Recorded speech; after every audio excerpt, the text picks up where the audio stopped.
In other world news, he's preached goodwill, humility, and service, and he's leading by example. But the Pope went to jail today. Calm down.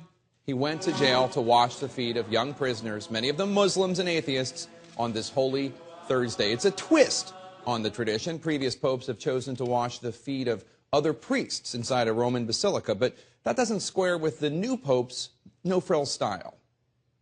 Call it Pope and change. Today in Rome, instead of delivering Mass to a packed cathedral, new Pope Francis went to prison. There he washed the feet of 12 out of nearly 50 inmates of a juvenile detention center, commemorating the act of Jesus washing his disciples' feet. The images today intended to signal how Francis is mixing things up at the Vatican by putting the poor front and center and by pursuing more modest trappings.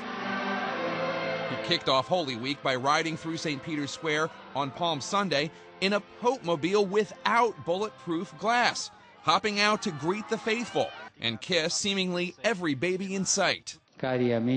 His sermons, simple and to the point, a departure from his, shall we say, more verbose predecessor, Benedict XVI. He has a pastor's heart. In that sense, he's probably more of a journeyman than he is a highly accomplished scholar.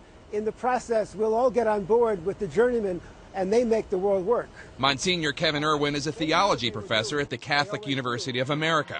He says the changes are adding up. Papal limo? No.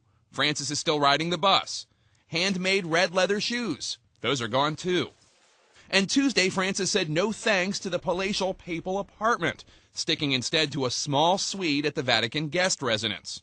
Fitting for a pope who said his papacy would put the poor first. At the same time, I think there's a level of concern about the morally, spiritually impoverishment that we might be experiencing even in the developed countries. So those are both things on his radar screen. But clearly the economically poor will be advantaged in this papacy.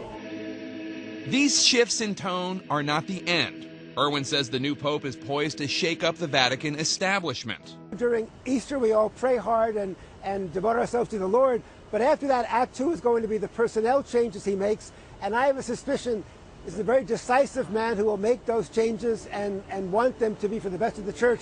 But he'll do them fairly quickly.